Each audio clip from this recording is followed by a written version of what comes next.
What's up, Fight Fam? What's going on out there, man? It is the homie, Mainman Mademan in the building.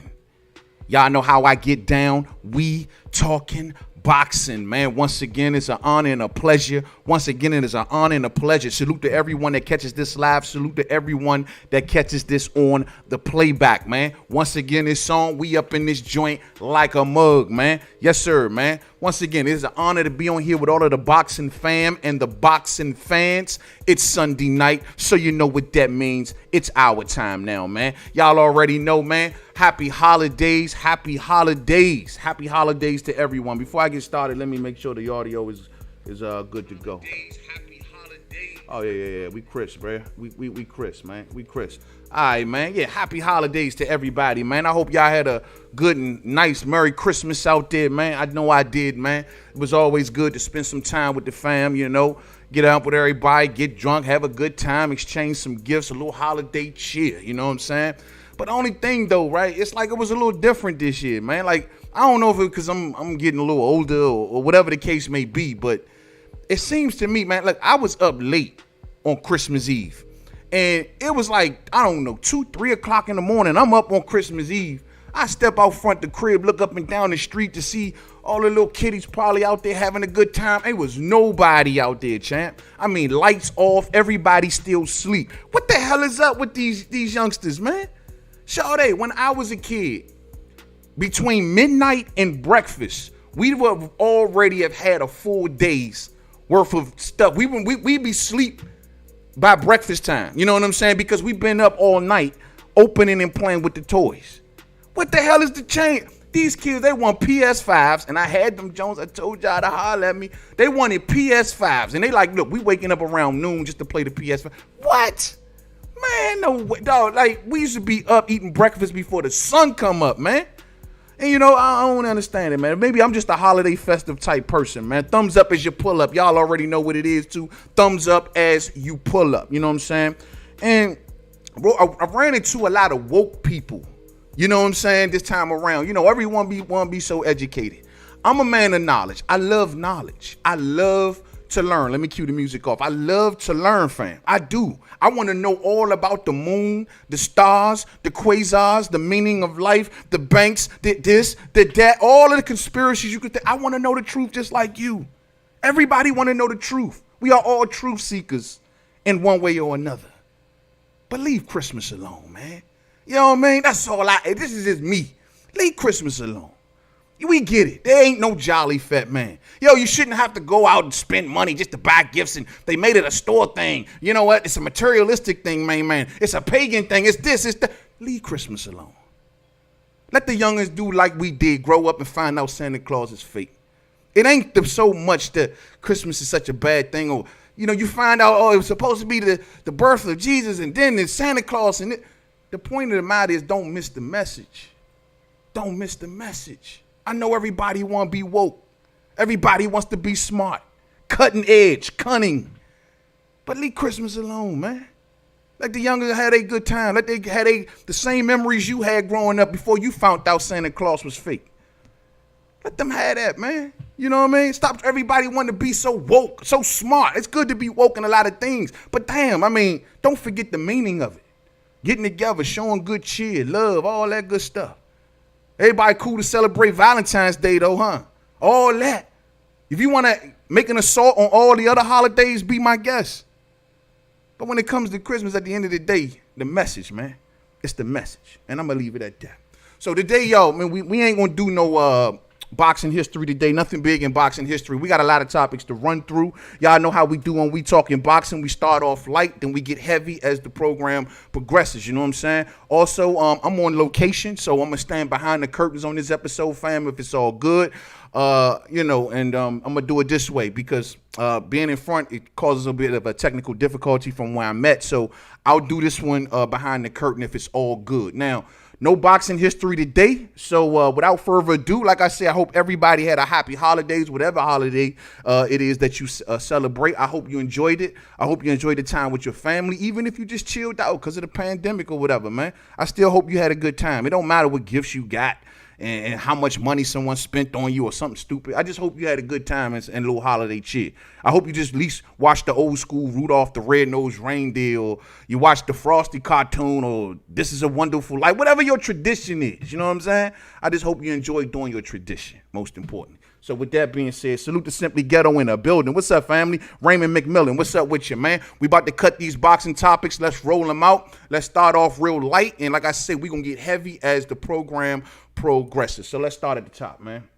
First and foremost, at the top of the program, I want to talk about my main man Lions in the camp. Can I get to talking about my main man Lions in the camp? Now, we've been covering Lions in the camp. You know, we know the last time we talked about him here on We Talking Boxing, I actually asked the question of should he change his trainer in Tunde Ajayi. So clearly this question must have been rolling around the boxing world because it made it all the way up to Anthony Yard, and now he is fighting.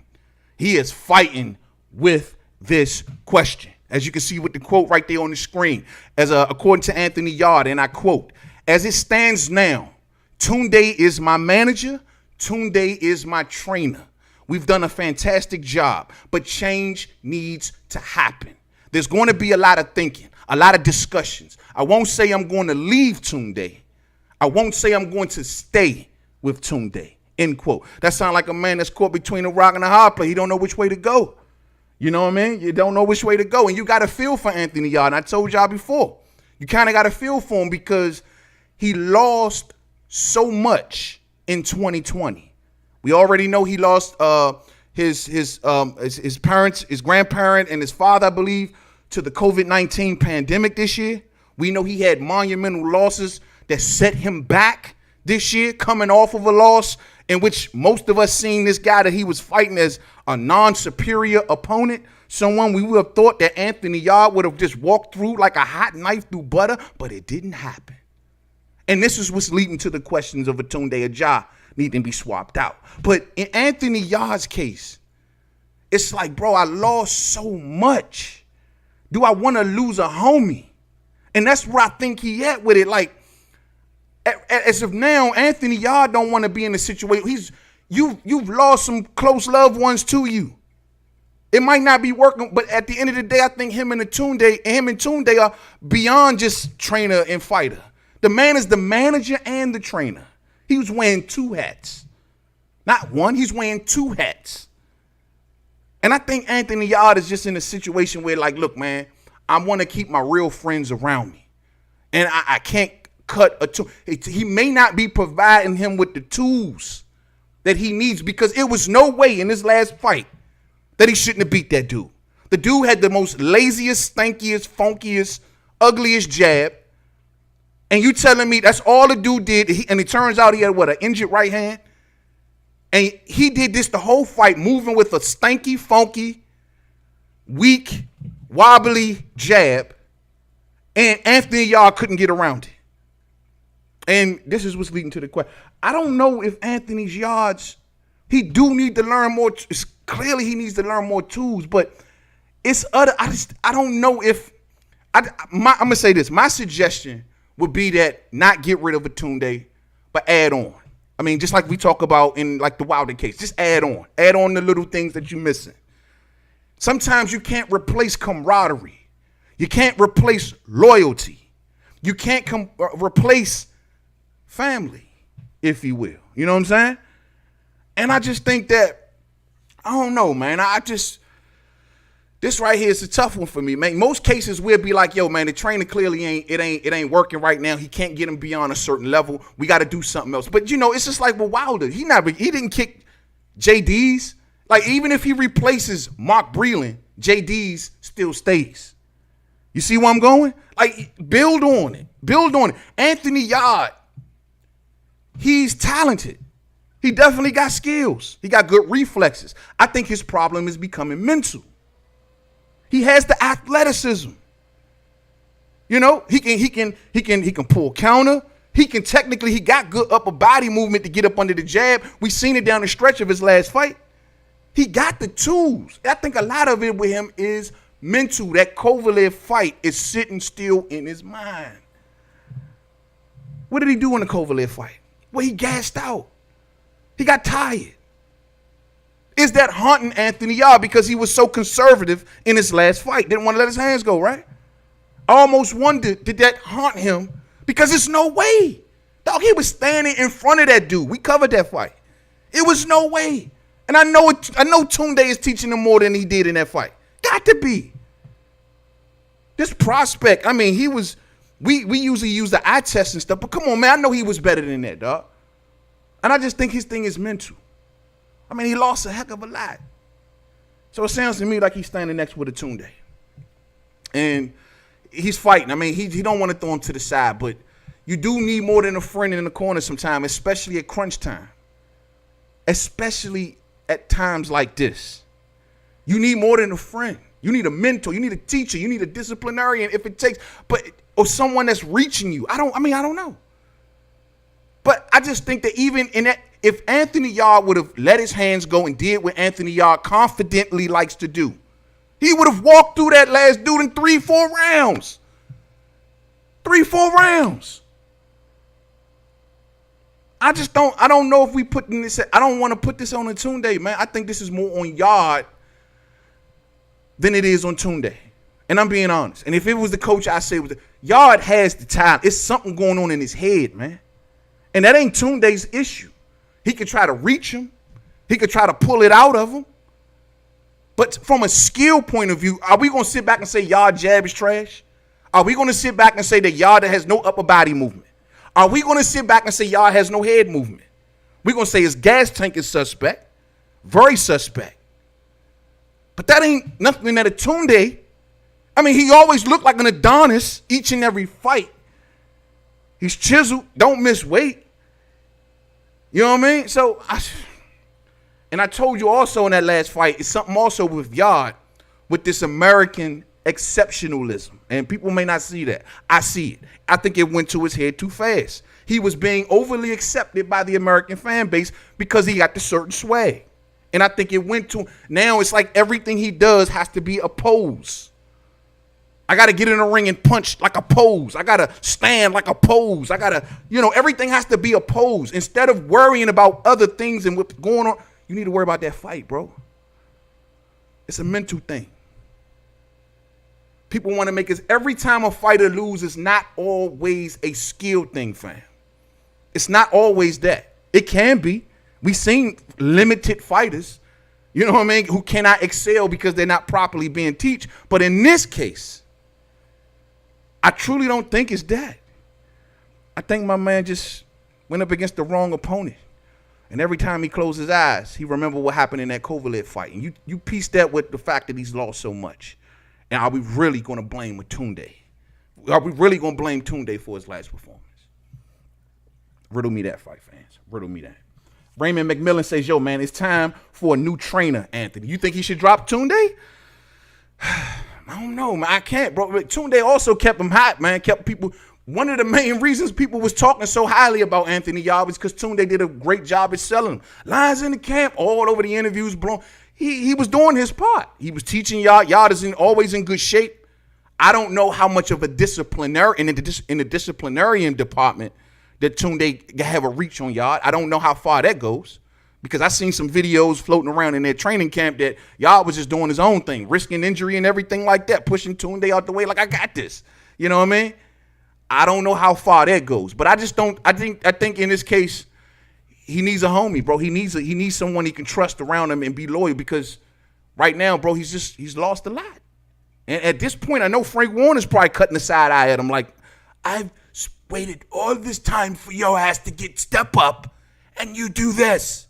I can't with you. I know Frank Warner's probably pissed off at him right now. He probably don't know who to trust. Tunde can't walk out.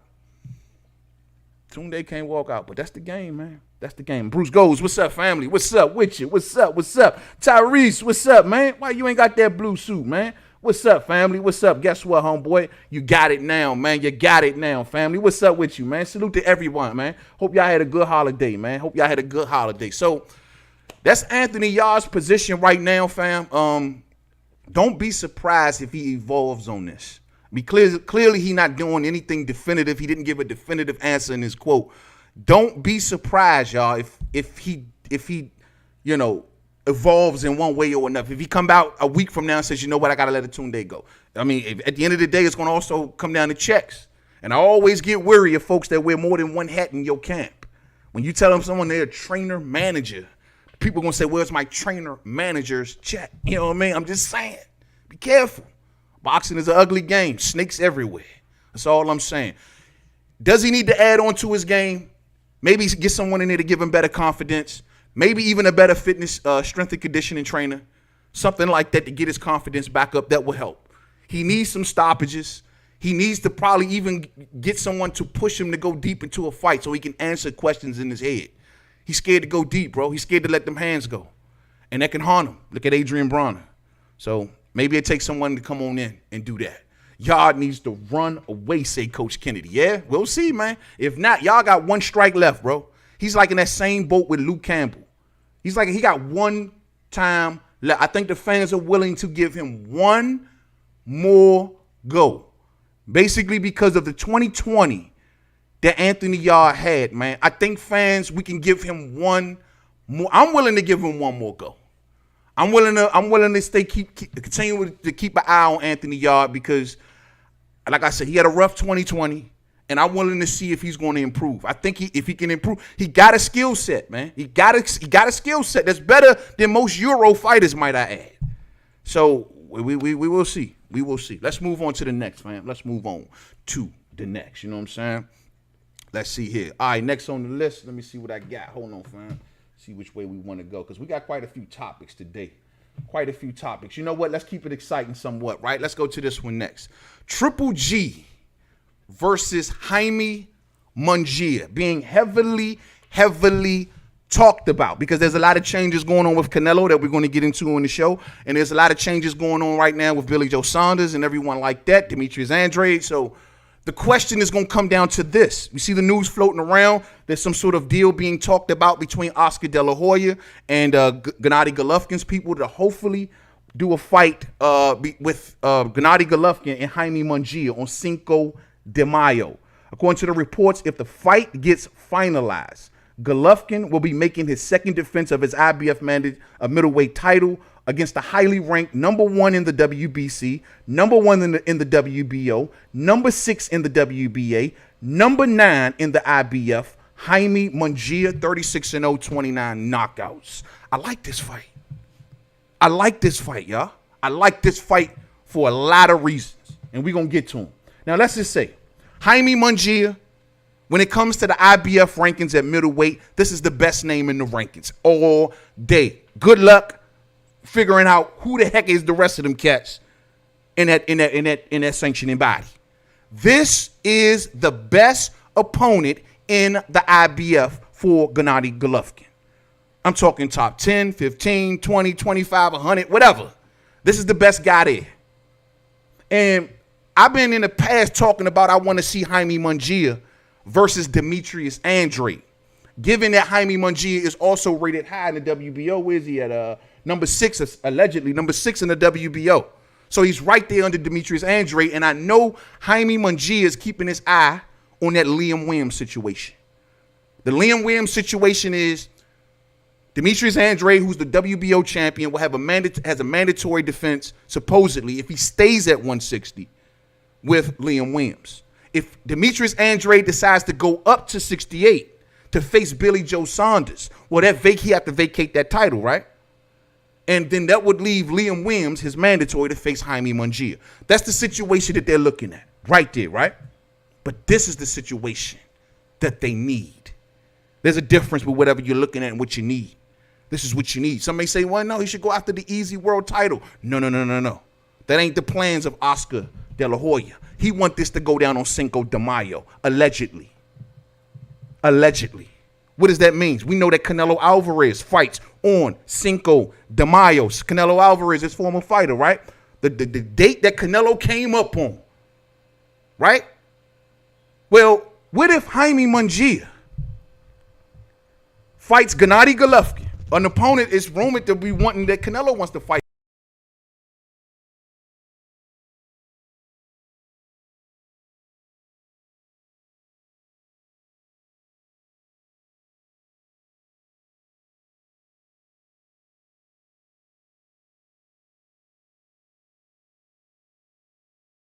Impressed with this kid so far.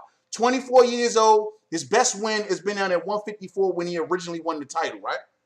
A lot of people are not that impressed with Jaime Mungia. But I got to remind people that he's 24 years old. 24 years old.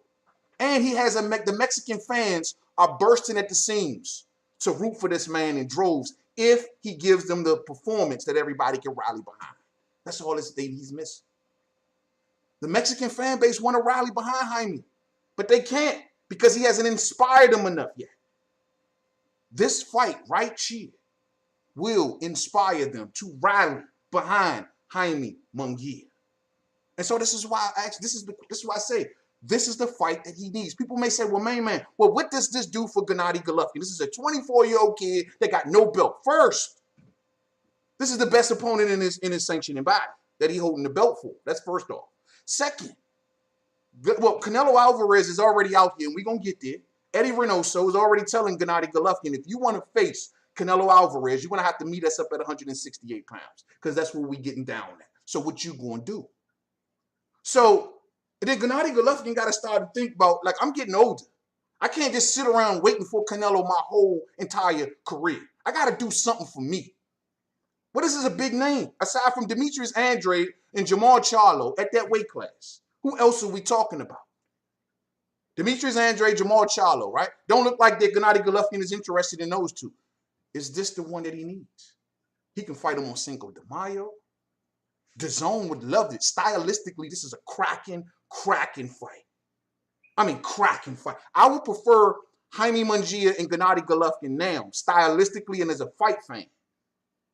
I would prefer this over the Andre fight.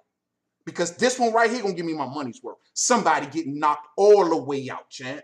All the way out. I get my money's worth right here. And I like this fight. I like this fight.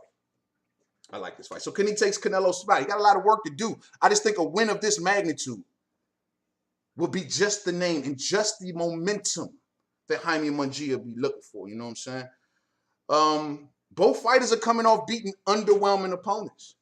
You got Gennady Golovkin coming off beating up on Zarameta the other day, just flopping him all over the ring. And of course, you got Jaime Mungia just beat old Toriano Johnson. So both of these dudes are coming off of underwhelming names. No one cared about their last fights. No one cared. No one cared about Gennady Golovkin's last fight, and no one cares about Jaime Mungia's last fight. No one cared. So an infusion of each other will be just the right time. Now people can get to talking about these dudes again. People cannot forget about these dudes again. And most importantly, how happy would DAZN be with this? Take in mind, both of these fighters are on DAZN. How would they be happy they would be to have a cracking ass fight that fans is going to be like, yo, somebody getting knocked out. We know it's going to be a war. You got a war brewing. DAZN needs wars. DAZN needs exciting fights. Canelo duped them. I mean, we're going to get there, y'all. We're going to get Canelo running game on him right now. You know, whatever. But at the end of the day, this is the kind of fight that DAZN need to lure people. DAZN and Canelo running a little cabal. You know what I'm saying? They just look in business, but this is what they need. This is what they need. This is how they're going to get Kess to say, man, I got to see this one right here. It's going to be some fireworks going down. You hear me? Yes, Jaime right arm looks bigger than the left. That's crazy. Great fight. Damn, I ain't even peeped that. You're right. Maybe the lightning something. His arm do look bigger, don't it? That's crazy, bro. Maybe it's the lightning, man. You know what I'm saying? But stylistically, this is the way to go. And here's another thing for Gennady Golovkin. When people may ask, well, what does this do for Gennady Golovkin? This helps lure Canelo back. On Cinco de Mayo, you beat a young Mexican champion? Are you serious? You got any sort of calling card that you want to get Canelo to come out the woodworks? It's this right here. You beating a young, upstarting Mexican champion on a Mexican holiday. Oscar is all down for it. Oscar needs a star. Oscar needs a star. This can work out good for Oscar as well.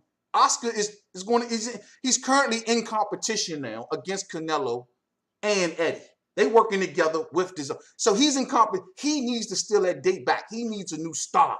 He got Ryan Garcia, he got Virgil Ortiz, and he got Jaime Mungia. Ryan Garcia, and how long do you think it would be if Reynoso and Canelo are going to start a promotional company, as they saying? How long do you think it would be before they plucked off Ryan Garcia? Riddle me that. So Oscar's going to be betting on who? Virgil Ortiz and young Jaime? If it go down like that? I don't know. But this is the bet that Oscar needs. And even if Jaime loses, Oscar, this is what you do. Because I hear you talking. We hear you talking. I'm just playing. But, yo, if he beats Jaime, Oscar, you step in the ring. They go another big fight for Golden Boy. Oscar is a boss. He needs to figure out how to keep his company afloat. And it's things like this is what he got to do right now. He beats Jaime, you step in there, Oscar. Hell, I mean, we know you're going to get your ass whooped, but at the end of the day, it helps keep Golden Boy afloat, don't it? It's a crazy look type fight. But I'm just saying, in general, this fight right here is a cracking fight. I hope they make this, man. I really do. You'll really get your money's worth. You know what I'm saying? And remember something, man. Canelo lost to Floyd while he was young, becoming an up and star. Well, if Jaime lost to Gennady Golovkin, the aging veteran, it didn't do much against Canelo's situation. People are like, oh, he's too young. You don't throw him in there right now, man. Remember the Dennis Hogan fight? I thought he lost against Dennis Hogan. But guess what? He got Dennis Hogan as a learning experience. I remember Oscar during that time saying that's exactly what Jaime Mungia had needed. A Dennis Hogan. Someone who put it on him all 12 rounds at 160. That was his first fight at the 160-pound class, if I recall, right? He needed something like that. It welcomed him to the class. Get bigger. Get stronger. Is it too soon? Clearly, Jaime has been looking like he's still learning on the job. Is it too soon, fam? Is it too soon? So we'll see. We'll be looking out for this one right here, man. Jaime Mungia versus Gennady Golovkin. I like this fight. I see it 55-45, slightly favoring Gennady Golovkin right now, but I see a cracking ass fight. You know what I'm saying? I see a cracking fight. Gennady Golovkin is aging, but you know, we'll see what he got left in the tank. Another problem though is if Gennady Golovkin beat Jaime, right? And let's say this does lure Canelo out for maybe a September fight, because word on the curb is Canelo's next couple fights are booked. Word on the curb is that he's going to go fight this mandatory, and then he's going to come around with Billy Joe Saunders and maybe look to pivot to Gennady Golovkin sometime in September. Well, by that time, bro, he's going to be ready. Here's my deal. If he fights Jaime Mungia, right, what does this take out of Gennady Golovkin? Remember the reasons that when him and Canelo was trying to fight, he was trying to prolong situations and vacating belts, you know, because he didn't want to risk certain things. So my thing is, if he takes on Mungia and if he beats Mungia, it's going to take a lot out this old man. With the style that Mungia, unless he can knock him out early, with the style that Mungia likes to come forward, aggressive fighter, big, tall, long, always aggressive, young, got an engine, got a tank. I mean, what would this take out of Gennady Golovkin to soften him up for Canelo Alverez? That'd be music to Canelo's ears. I'm telling y'all, I know how Canelo get down. I need a hookup. I need an advantage. Oh, if he fights Jaime Mungia and gets softened up, oh, I definitely see him in September. That's one of the things that Gennady Golovkin gets from Jaime Mungia as well. Sad to say, but I think that Father Time has caught up with Triple G, says Simply Too Ghetto. Yeah, possibly. He may got one more good one left. Maybe one more. Maybe, and if he meets a Jaime Mungia before then, you know, he got a good situation in the IBF because the first two spots are vacant. Plus, he's coming off his mandatory, so ain't no mandatory gonna get ordered no time soon. He can pretty much, his next fight is a pick 'em fight. And this is the best dude in your class, in your sanctioning body. This is the best dude in the IBF. Man, you better get out there, champ. What you doing, man? What you doing? You know what I'm saying? So we'll keep our eye on this. This is the fight that I want. I wanted Mungia versus Demetrius Andrade, but damn that, bro. Give me Mungia versus Gennady Golovkin. I'll take that first. Let Demetrius Andrade maybe go up to meet Billy Joe Saunders. The winner of their contest then turns around and meet Canelo Alverez once he's done tying up his Avni Yildrum situation. You know what I mean? So, you know, situation is what I call it. The Avni Yildrum situation. But we're going to get there. But at the end of the day, let them do that. I think that works, man. For us boxing fans, this is another cracking fight that the zone can roll out. If they play their cards right, this can be something right. This can be something good. You know what I'm saying? We'll see how it all works out. Who y'all favoring in this, though, man? I'm rocking with Triple G 55-45. You know what I'm saying? It'd be an honor to break that fight all the way down. Let's keep pushing. Let's keep pushing. Now, this story, very, very interesting. Very, very interesting. Vasil Lomachenko. Got to talk about Loma. Hold on. Loma backpedaling out here in these streets, y'all. Y'all heard Loma backpedaling. Somebody then called Loma and say, man, you better stop talking like you talking. Bob got on that phone and say, bro, what you talk? You can't use, that's like using the word bomb on a plane. You can't use the word bribe in boxing. That's like saying the word bomb on a plane. And Vasil Lomachenko said the B word. Oh, he said the B word, bribe. Well, y'all remember the quote that came out about a week or so ago, right? Right after the Teofimo Lopez fight, where Vasil Lomachenko had a lot to run down. And he's trying to backpedal today. Now, let's get to these quotes, you know what I'm saying? According to Vasil Lomachenko, he says today, no, you know what? Let's screw that. Let's go to the original statement.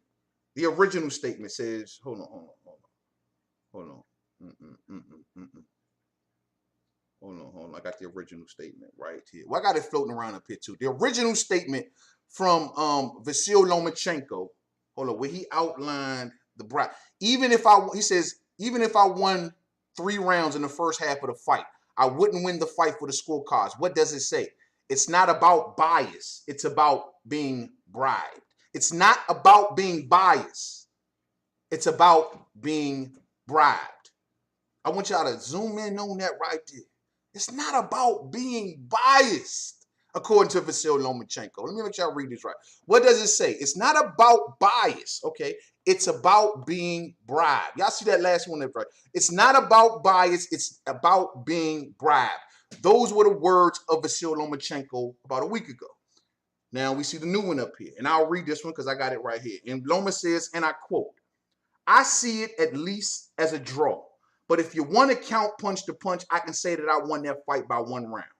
How can I say that the judges were bribed when I never saw that or heard about it? I never thought the judges were bribed. No, the judges were not bribed," end quote. And if you go back, and he has more, I should have put more quotes of it, but he also got more quotes and saying, no, he was talking about bias. Now, that wasn't bribe. I was saying bias when you clearly in your original quote said it's not about bias, it's about being bribed. Why are you backpedaling, Vasyl? Who you been talking to, Holmes? Who you been talking to? Why you don't want to keep going down your little rabbit hole? What's up with that? Now, Bob Arum, of course, has came out and spoke on this. And he's got a quote floating around, and I'll read Bob Arum. And I quote, "Everybody feels they have a license to invent their own conspiracy theories. Maybe with Lomachenko. Julie Lederman, was certainly a very honest person. She was off on that fight, only giving Lomachenko 1 round." Let's stop right there, end quote. This is where Lomachenko was going. This is where he was always going. Now, we remember I did the video here on the channel. Julie Lederman, one of the 3 judges in the Teofimo Lopez versus Vasyl Lomachenko fight. She gave Vasyl Lomachenko 1 round. Right after that fight was over, Bob Arum was allegedly pissed off. "Oh man, she will never work a top-ranked card ever again," according to Bob Arum. She's not gonna work no more top-ranked cards, right? Cool. This is Julie Lederman, related to Harold Lederman, right?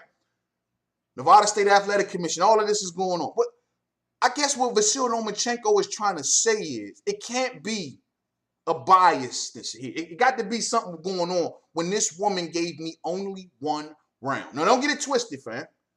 Vasyl lost all day. He lost. I don't think he won it. I gave him, 3, 4 rounds, somewhere around there. But he didn't win. But for one judge to give him 1 round, does Vasyl Lomachenko got a claim here? Like, something went wrong. I mean, at first, a lot of us out here trying to make it like he crying and whining. Oh, he's just a crybaby. He's just a whine baby. But he got a point in one aspect. He gonna stop. He got shut down for whatever reason. But you know where he was going with this. Why? How the hell did she only see 1 round? And you know Harold Lederman, the legendary judge man. Everyone knows Harold Lederman from the HBO days, right? How do you give him 1 round? And we think that Vasyl Lomachenko was crying too much. I seen Bob Arum got quotes out here trying to link this to Deontay Wilder. Of course, that's what Bob Arum looking to do. That's called deflection. Why are you deflecting, Bob? Why you bringing what's going on with Wilder into this situation? Why are you talking about Donald Trump? He talking about, because Donald Trump is doing this, everyone else feels like they can do it. No, bro, stop with the deflection talk, bro. What's up with this? Vasyl Lomachenko got questions, and he can't get a rematch. What's up with that? Let me see. Now, my thing is on this rematch, because I see Vasyl Lomachenko running around saying, yo, man, I want to rematch Teofimo Lopez. I think the answer is no. Here's the deal. If you would have beat Teofimo Lopez, Vasyl Lomachenko, you would have forgot the man's name. You would have forgot the man ever existed. Just like you did Gary Russell Jr. We ain't stupid, homeboy. We know you would have played the exact same game. No rematch clause in the fight. You are the supreme champion, Mr. Miyagi. You do your own exercises. It's amazing. You are the supreme champion, and you cannot go to Bob Arum with all of them belts that you had, that you fought your ass off for, and say, I need a rematch clause. I don't care what you're doing. You want me to fight this kid? You better put a rematch clause. For reasons like this. This is why you do it. You got all that hardware, and now you sitting around crying about judges. If you would have cried about a rematch clause from all of them belts that you had, Basilio, whatever your name is, if you would have cried about a rematch clause, as much as you crying about judging and bribing and backpedaling and all this stuff you're doing, if you would have cried this much about a rematch clause, Mr. Supreme Champion, you were the franchise champion. And Bob didn't give you a rematch clause because he cashed you in for a younger champion. Cashed you in for a younger champion. Riddle me this, fight fans. What's more appealing to y'all? Tank Davis, Vasyl Lomachenko, or Tank Davis and Teofimo Lopez? Gonna be getting it all on social media. You see Vasyl, when he's getting ready for a fight, he don't want to talk to nobody. He want to go to the Ukraine, do his favorite exercises, let out a couple videos, and come over here 2 days before the fight.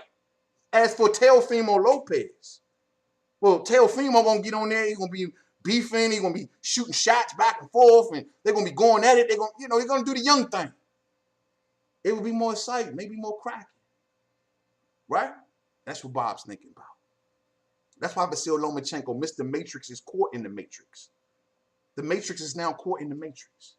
He's backpedaled. Someone threatened him. Someone got to Vasyl, say, you better shut up, Vaseline, because guess what, bruh? You keep running your mouth and you will be shelved. You won't be getting no fights. You can deal with young Shakur down at 130. You said what Bob told him. Well, he can fight Devin Haney. You can fight Shakur Stevenson. There's names there. Bob is right. There are names. I think the Devin Haney and the Shakur Stevenson fight will be great for Vasyl Lomachenko. Devin Haney puts him right back into position if he can win his belt. And Shakur Stevenson, I think by the time these two will fight, I can see him getting the belt by then. But if not, I mean, it's still a big name. It's a way back into the conversation. But you got to do something. You can't just sit back and just crying about. Bob is moving on. The story is moving on. This time next week, everyone's going to forget about this. You should have been crying about a rematch clause, homeboy. And now you sitting out here, man. Now I got to backpedal. Now Bob probably pissed all the hell at you. Now you put in the air that your promoter was bribing people, or someone got bribed. You put that in the air. That's like saying bomb on a plane. Can't do it, man. You can't do it. You can't do it. You can't do it. You know what I mean? So it is what it is. Salute to DJ Zion Love in the building. What's up, family? What's up with you, man? So we'll see, man. We'll see if Vasyl Lomachenko gonna take these offers.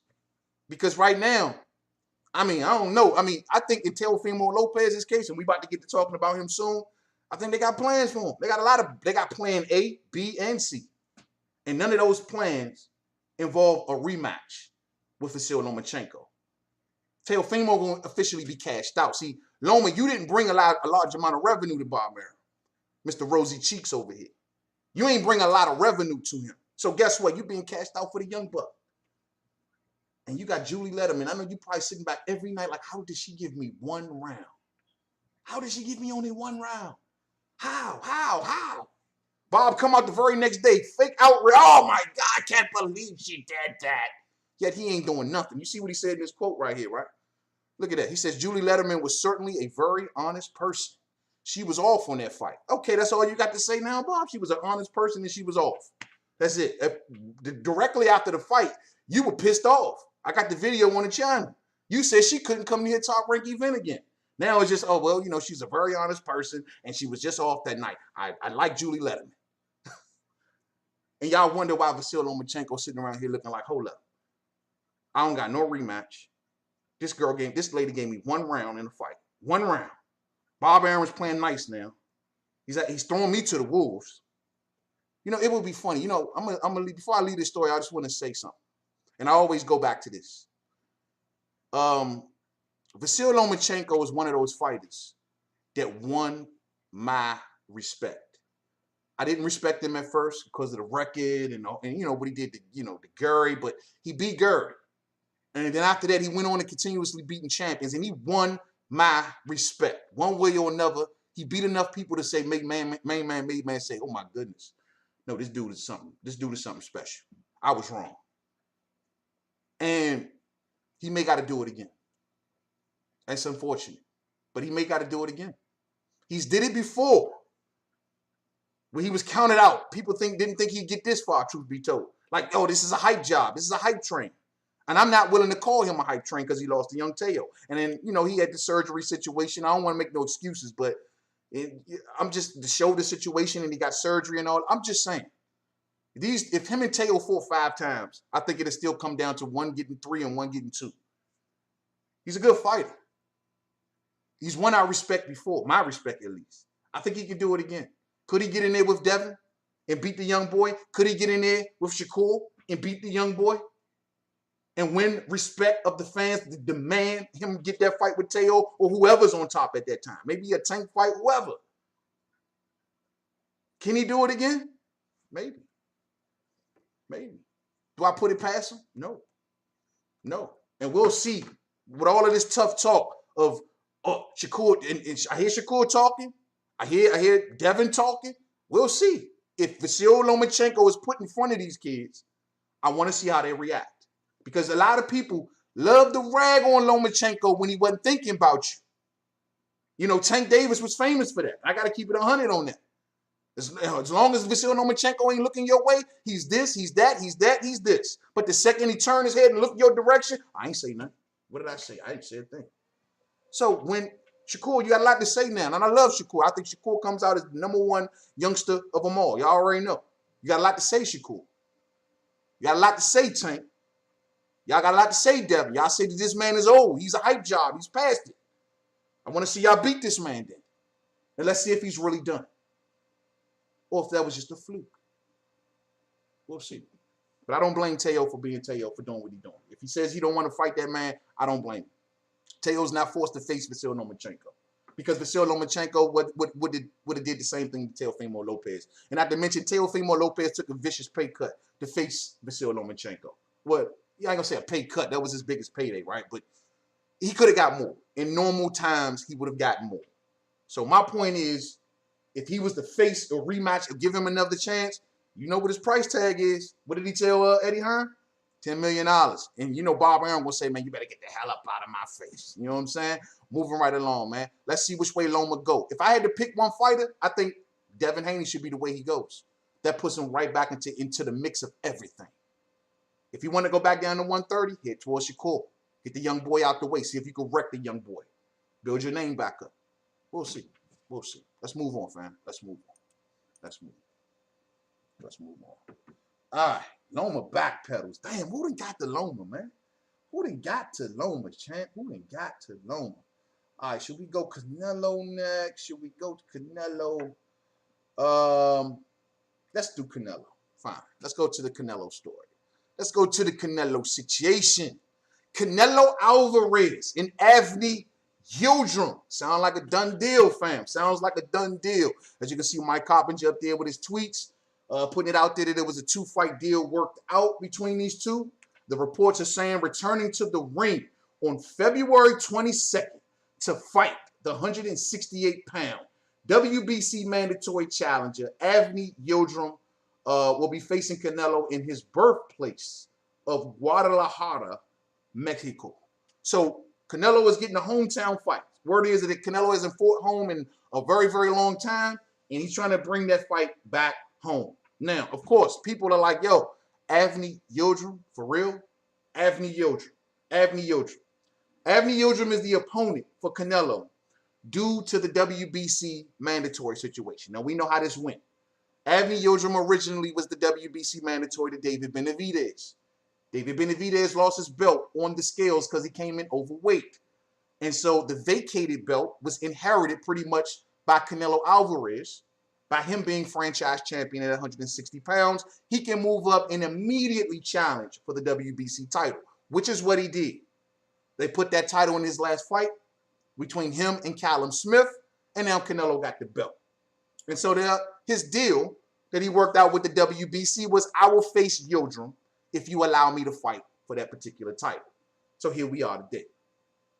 Now, according to Eddie Reynoso, the manager, trainer, promoter, or everything to Canelo Alvarez at this moment, according to Eddie Reynoso, he says that Yildrum is the next opponent for Canelo due to the WBC mandatory protocol. Yildrim is a very good fighter and is willing to fight the best. If Yildrim is able to do it, we're willing to do it. Why not? End quote. So isn't it great to see the WBC working with Canelo? Two peas in a pod. You know what I mean? They always got Canelo back. It is good to see a sanctioning body go to the aid of Canelo, and every little move that he makes, they make sure that he doesn't fall. I think that's beautiful. This is beautiful. Well, this also, because of Mike Coppage is saying that this is a 2-fight deal for Canelo to compete in February and May against Avni Yildrum and Billy Joe Saunders. So this is reason why you seen DAZN do the 4-month subscription thing. Remember with Canelo's last fight, if you would have bought the pay-per-view, you would have got 4 free months of DAZN, which would have took you all the way, to what? February? Probably beyond February. It took you closer to May. So you'll be able to see Canelo's next fight on DAZN, and then that'll take you to around the May time where you'll be looking to pay for Canelo's big Cinco de Mayo fight. Oh, them and Canelo and DAZN are just working it. I mean, working it. I know Oscar is sick right now, man. Like, damn. For real, how y'all just gonna disrespect me like that? I thought we was cool. Man, y'all giving him 2-fight deals. Y'all lining up his next couple fights. And Eddie is pushing the line, getting all of his fighters a Canelo payday. He got Jacobs a payday. He got Callum a payday. He got Liam a payday. He got Fielding a payday. Look, Kovalev even got a DAZN deal after his fight. You know what I mean? Billy Joe Saunders gonna get a payday. Everybody getting payday. Demetrius Andrade ain't never get a payday. It's unfortunate, but everybody getting paydays. And I know Oscar's got to be sitting over there like, damn, Joe, that's messed up. Does Oscar ever walk to the DAZN headquarters and got to see this man in the hallway? I'm telling you, Slim, if I'm walking past Eddie Hearn, I'm slumping him right there off the jump. So we ain't got no words. It's on site, all that. You know what I'm saying? We ain't got nothing to talk about. I'm slumping you on site, bro. You took my whole business. And then you rubbing it in my face. I'm slumping you on sight. Forget all of this is business. Nah, it ain't been. Bro, you took my main that I put blood, sweat, and tears in the building, and I'm looking over there saying, you capitalizing? All of your fighters eating. I'm slumping you in the hallway, y'all. I'm slumping you in the hallway. You know what I'm saying? Real spill. Real spill. So, this Avni Yildrum situation. Now, let me just say this to Canelo fans. I know how y'all thinking. Well, Mainman me, because a couple of y'all hit me with this one. Well, Mainman Mademan. Canelo can't fight a good fight every fight. No fighter does that. No fighter fights killers and world beaters back to back to back. That's what y'all tell me, right? Now let's look at this situation. My thing is with this Yildrum thing is this. I looked into the Yildrum and I looked into this, and Yildrum should have to be made to win. And it ain't because of what Canelo and his hookups and, the Callum Smith, yeah, he was the #1 guy, but he caught him short notice. The Kovalev, yeah, not to mention Canelo has taken no beatings. There is a bunch of beatings. Since the Gennady Golovkin fight, no one has really barely touched Canelo. They barely touched him. And in Avni Yildrum's case, I don't think he should be the mandatory. Why do you say that, Mainman? Word is, Avni Yildrum's last fight. He fought Anthony Durrell, right?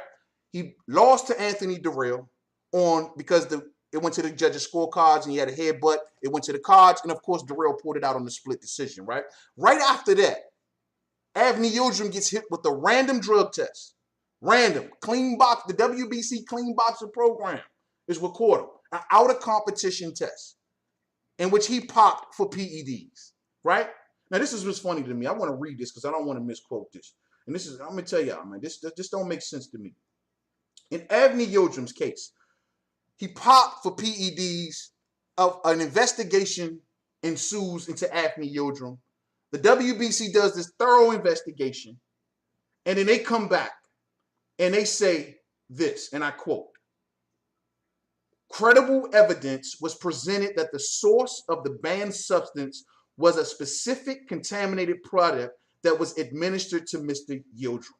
Mr. Yildrum and the WBC have entered into an adjudication agreement that includes a strict long-term testing program, a fine, participation in the Clean Boxer Program awareness program, and also controls concerning any substance to which Mr. Yildrum may be exposed to in the future, end quote. So keep in mind, they also go and says that, and I quote, instead, Mr. Yildrum, it says that the investigation and evaluation concluded that Mr. Yildrum did not ingest or become exposed to a banned substance knowingly or with a performance enhancement intention. So you, on one hand, you said he didn't know what he was doing. And I heard that he went to some muscle inflammation therapy in Germany or somewhere, and this is the people that gave it to him.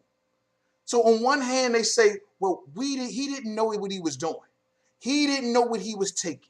It's not his fault at all. Mr. Yildrum is an upstanding citizen. But then on the back half, you say, oh yeah, he didn't do anything wrong. But, and I quote, Mr. Yildrum and the WBC have entered into an adjudication agreement that includes strict long-term testing, a fine, so you got to pay money for not doing anything wrong, participation in the Clean Boxer Program awareness program for not doing anything wrong. I don't get it. And I'm gonna leave it there. So he didn't do anything wrong, yet he got disciplined. He got a fine put on him. You see where I'm going at? It don't make sense. How do you tell me he did something wrong, but he didn't do anything wrong, but we disciplining him? So the man is coming off of a loss, a PED investigation, in which y'all disciplined him, and then you turn around and you make him the mandatory. Where am I going wrong here, fam? Where am I going wrong here? They don't like Mainman Mademan talking about stuff like this. Mainman, you're talking too much truth. You're talking too much exposed. Don't do that, please. We need boxing to continue like boxing is. You're doing too much. But how is he the mandatory? Just like I asked about this David Morrell dude that fought the other day, 3-0, number 1 in the WBA. What the hell is going on in boxing? Thumbs up for the fam. So, I mean, I'm just saying, man, I don't think that Avni Yildrum technically should be the mandatory. You don't come off of a loss and a PED investigation and then get the biggest fight of your life. You know what I'm saying? Now, so when people say, well, Canelo can overskip this, and this is another reason I don't like this Avni Yildrum fight.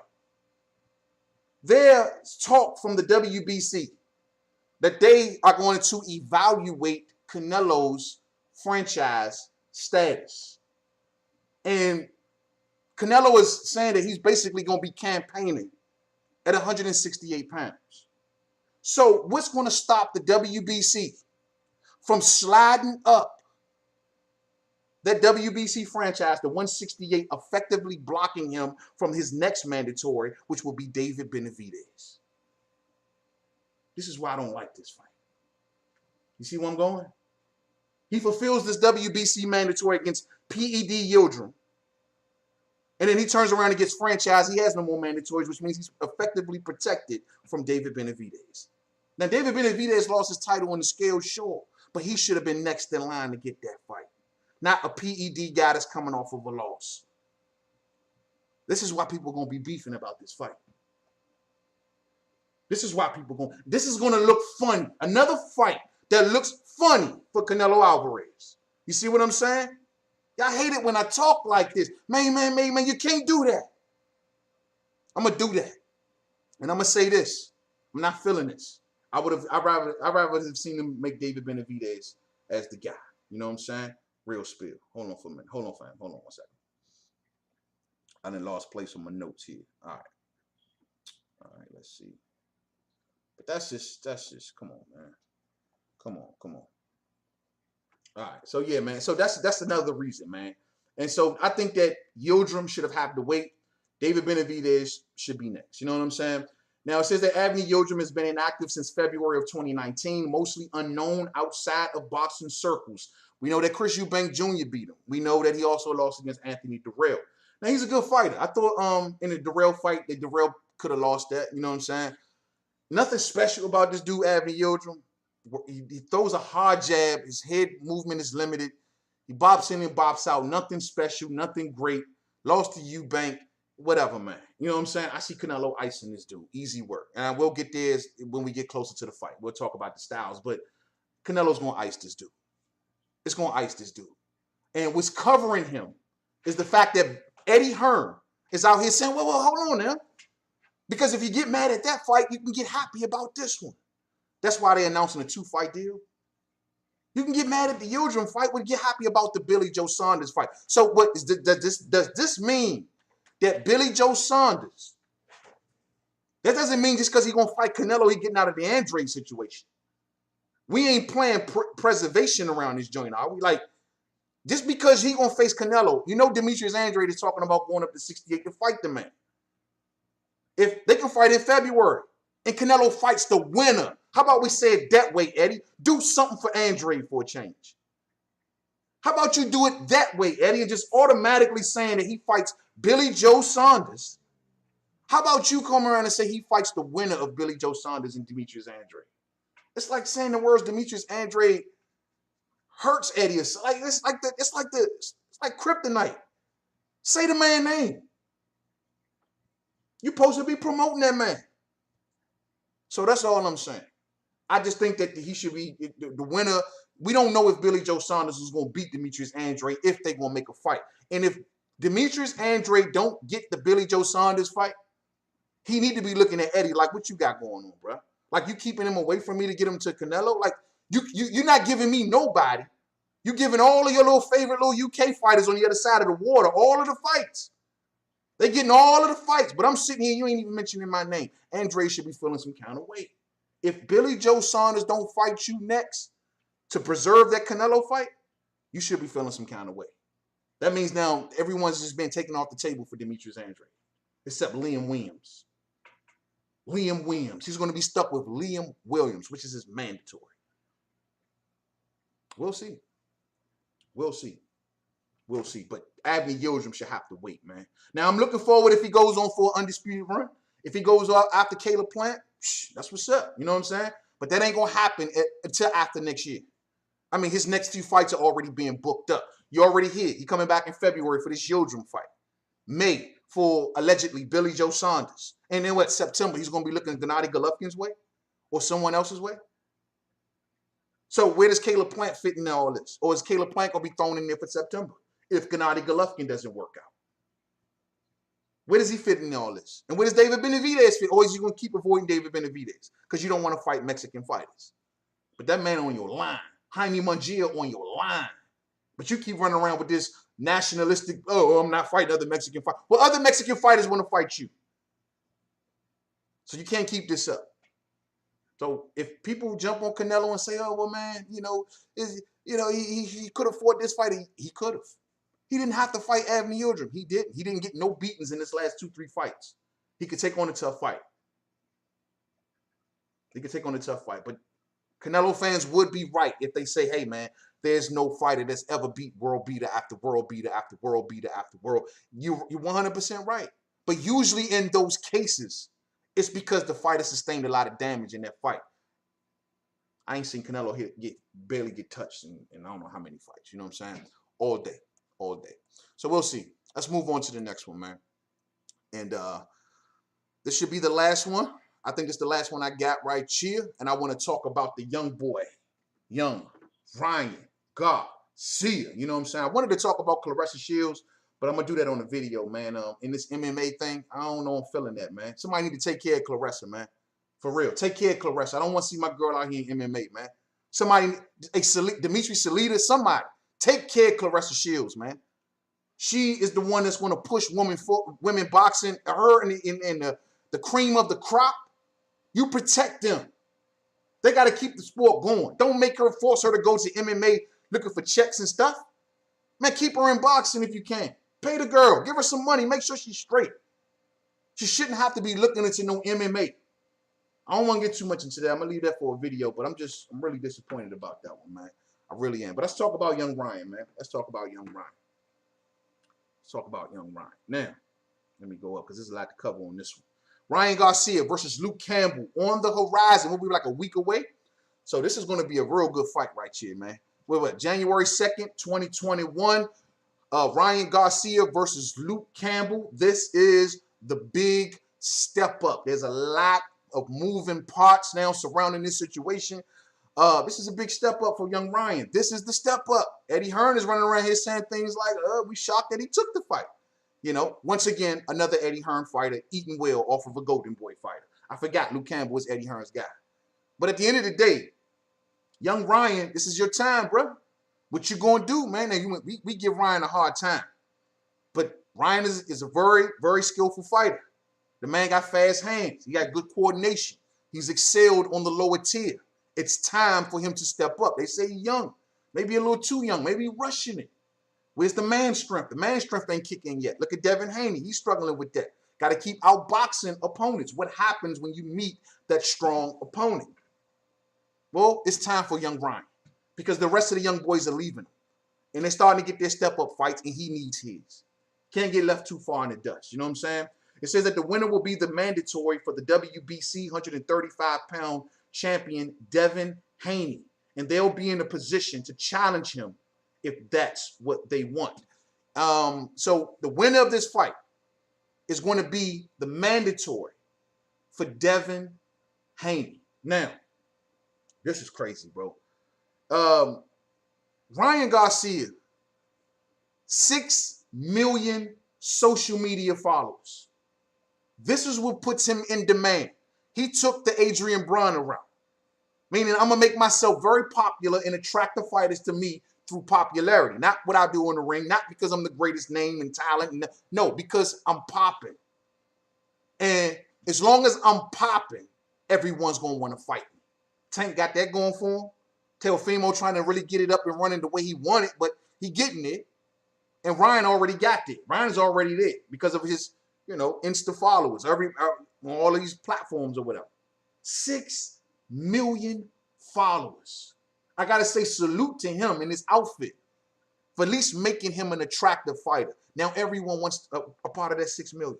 Everyone wants to cut into his fan base.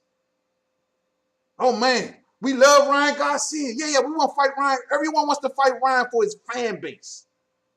That's crazy. Luke Campbell. Luke Campbell is a 2-time loser and is on his last chance. We know he lost to Jorge Linares. We know he lost to Vasil Lomachenko. Both world title fights. Salute to Eddie Hearn for moving this kid in title fights. And now this is the last one. The winner of this will be put back into a position they can face Devin Haney for that WBC. This will do wonders for Luke Campbell.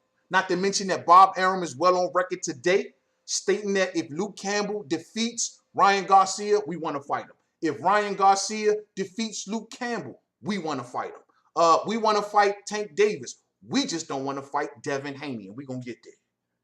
We're going to get there. Here's the deal. Eddie Hearn says, and I quote, "Don't forget that this is a final eliminator to fight Devin Haney. Garcia versus Campbell fight have been ordered by the WBC. So don't be ducking Devin Haney. This is the interim world title fight and a final eliminator to fight Devin Haney. It has to happen next." He says that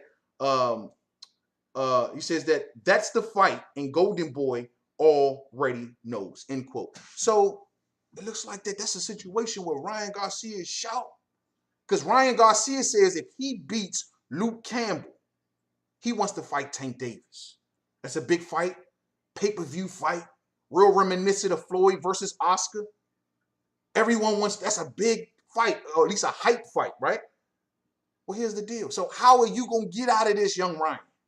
You are now going to be ordered to fight for that belt or fight Devin Haney. What are you going to do? And then the WBC,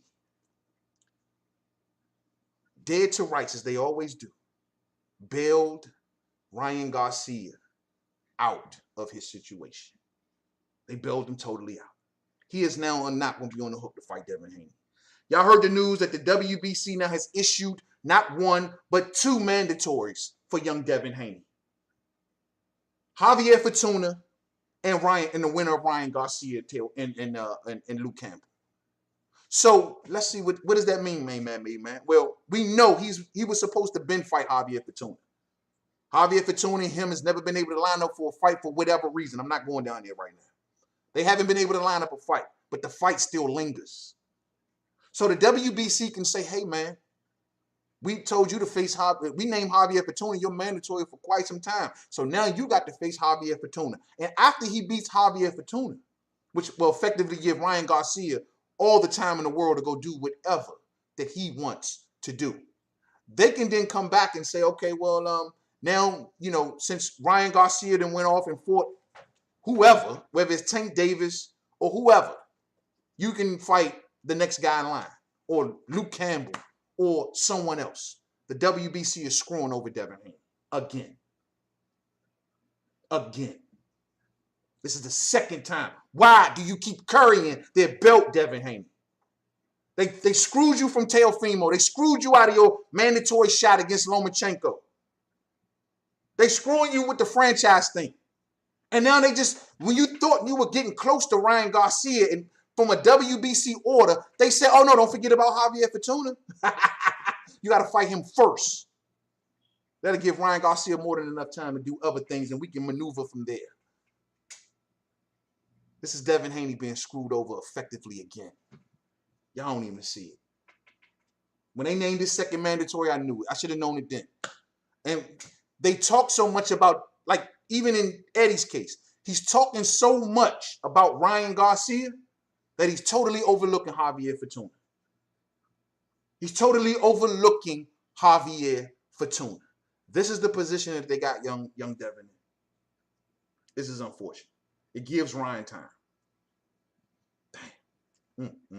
According to Bob Arum, he says, and I quote, they asked Bob Arum about how do you feel about the Teofimo and his father asking Eddie Hearn for the $10 million. Bob was totally on board. I told y'all.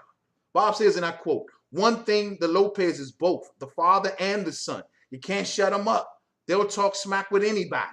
They gave it to Eddie. And Eddie is trying to push Devin Haney. Haney is a good young fighter, but completely untested. Damn. He says, I think Teofimo's father said that that's what it would take for Eddie to get Teofimo in the ring with Haney. He goes on and says that Teofimo Sr. telling Hearn that he will need to come up with $10 million for his son, Lopez, to face Haney. But that's all talk.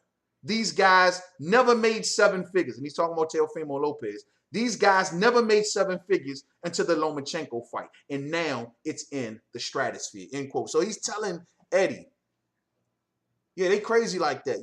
They never really made no much money until the Lomachenko fight, but now their price tags has been risen. And now you might just got to give it to him. He goes on and says, and I quote, he should consider himself fortunate that they didn't ask him for $20 million. He's 23 and amazing, end quote. So it's like Bob cool with it. I told folks from the jump, when he went over there and asked Eddie for that money, Bob gonna get a cut of that. You think Bob tripping on, if you dumb enough, Eddie, to give Teofimo that money, well, I ain't gonna say dumb enough because he got a lot of belts. If you give him that money, I get a cut and I ain't got to pay for nothing. And y'all think that Bob gives two craps about any of the rest? No, he's eating for free. He don't care. He'll get the zone to pay for it. He'll get Eddie to pay for it. And he can just sit back and collect a check. Y'all got this notion in y'all head that Bob is a fan. Bob ain't a fan. Bob is a businessman. He don't care about belts unless he can make money off them. He don't care about how many belts, who you beat, unless I can make money off them. And if Eddie give you $10 million to face Devin Haney, well, there you go. And this is another reason why I say that Eddie should find that money. Look at what the WBC is doing. They ain't helping Devin Haney by far. Look at what Bob Arum is telling you. He's telling you that Devin is untested. He's telling you that they're putting Ryan in front of him. They're putting Campbell in front of him. They're putting Tank in front of him. And if they don't get any of those fights, they'll just go for the IBF mandatory in Cambosos and try to open up a whole nother market in Australia. That's dollar signs once again for Bob Arum. They've been wanting to infiltrate Australia for quite some time now. And he'll go down there with Tim Tszyu is popping. You know what I'm saying? And try to get Teofimo Lopez in that market with Cambosos. It's IBF mandatory. None of these situations involve Devin Haney. And this is unfortunate. So Eddie, stop the crap. Devin, look at Devin Haney. Devin Haney, you can just crap. Devin Haney, get that. How about you keep it real with young Devin and say, Devin, your next fight gonna be Javier Fortuna. Because the WBC said so. And in the minute that Devin Haney says, no, I'm not facing Javier Fortuna, they're going to strip him with the quickness. And then Ryan Garcia will be fighting for that belt. Y'all better get hip to what's going on. They tried to strip him with the quickness before when he had his shoulder surgery. The man barely even wrote the letter. The ink barely even dried on the paperwork before they got that title off. In this case, if he says no to either mandatory situation, if you say no to anything that we ask you, we taking that thing from you. And you won't even have it no more. And this is why I say you should dump it. You paying a sanctioning fee and they ain't doing nothing for you. They just giving you Javier Fortunas. They're giving you 2 mandatories. By the time you get through these 2 mandatories, one gonna be Javier. Ain't no telling who the second one gonna be. Because if Ryan Garcia move on, it's still gonna be someone else. If Ryan Garcia says, you know what, I'm not fighting Devin Haney for this WBC belt and I'm moving on, the WBC ain't gonna do nothing to Ryan Garcia because they want Ryan Garcia there. They ain't gonna do nothing to Ryan Garcia. What they're gonna do is just find someone else to keep Devin Haney occupied with. This is the game that they've been running on Devin. And you don't think Eddie in the know. You don't think Eddie in the know. He get Luke Campbell to fight with Ryan Garcia, but he can't get Devin. He can't find $10 million to go for an undisputed champion for Devin. And now here we are, the WBC now orders 2 mandatories for Devin. Why are you there, man?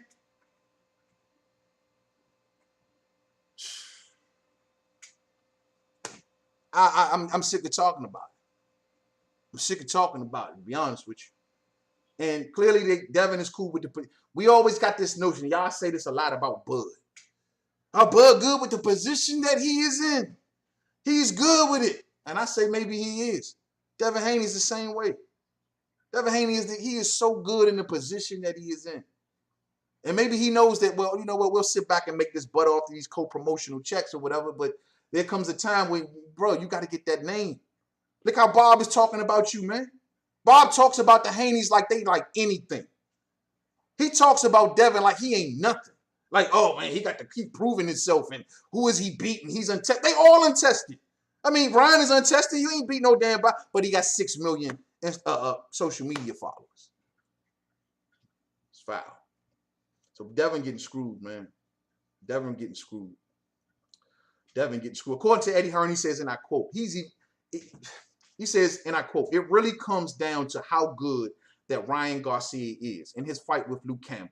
He might be really good or he might not be good at all. Let's be honest. He might not be world level. I'm very, very surprised when asked if he was surprised that Ryan took the fight with Campbell. I won't throw anyone under the bus at Golden Boy, but I know some of them are surprised, end quote. So, wow. So I won't throw anyone under the bus at Golden Boy, but I know some of them are surprised. So what is you saying that? Are you saying that Ryan Garcia took this fight against Golden Boy's wishes? I would think that Golden Boy will feel some kind of way with losing Canelo to Eddie.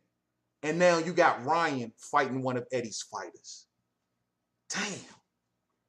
That's tough. Hey, Slim, they smacking Oscar all around over there on the zone. And guess